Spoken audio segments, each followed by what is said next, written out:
A lot has been said throughout history about the mind-body experience.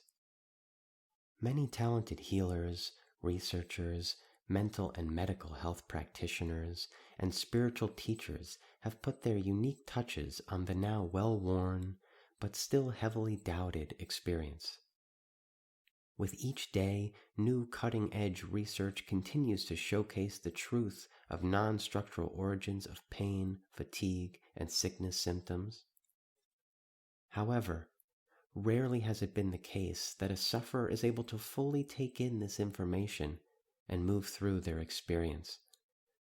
Sure, every so often there is the person who can pick up a book by John Sarno or many others, learn about the connection between mind and body, and say, "Oh yeah, that makes sense," and move through their mind-body experience with conviction and ease.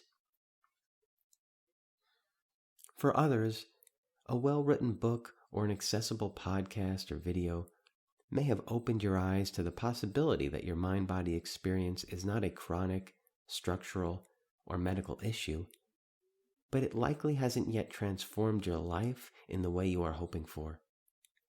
And you likely continue to experience debilitating doubts about the true nature of the opportunity presenting itself.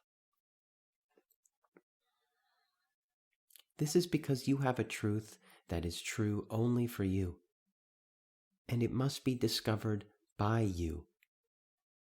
Yes, research has granted us access to some universal principles about the mind-body experience, such as the nature of physical or emotional trauma in the body passed down over generations, the learned neural pathways in the brain in response to stressors, and the nervous system's vigilant scanning for perceived threat or danger.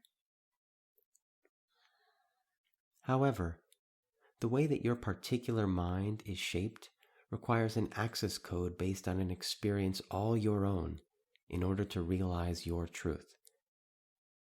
You must come to see with your own eyes that you are not broken and do not need to be fixed. The mind-body experience performs very successfully in hiding the true nature of your suffering. It draws your attention to all sorts of body sensations, which are then colluded with by the traditional medical system to send you on searches far outside yourself. It takes the willingness and courage, all that you can muster, to chart your own path of discovery in order to access the lockbox of your mind and begin to understand yourself. Not from the perspective of others, no matter how good their intentions may be, but from a deep place within you. We all need guides on this path. I certainly did.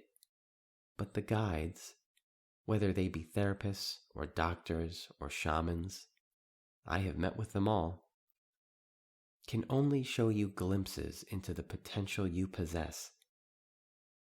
It will ultimately be up to you to find conviction that your experience can change. My father shared a story with me about his own search for spiritual freedom.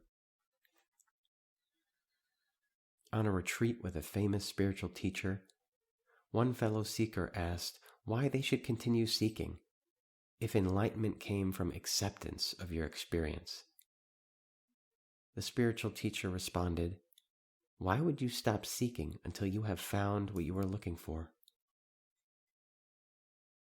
If you continue to have doubts, do not despair.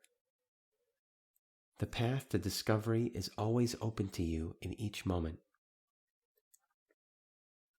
The mind-body experience will continue to present itself as an opportunity to make space for your limiting beliefs, your emotional stuckness, and your doubts to be presented and transformed.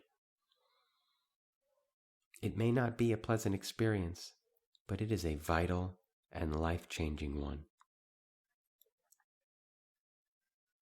For all of you out there who have not yet found healing from the numerous books and media you have digested, all preaching the path of mind-body medicine, you must first be willing to learn from your own experience and to discover your own truth as it relates to these ideas. You will inevitably have doubts, lots of them in fact. But keep going. Do not stop seeking until you have found what you are looking for.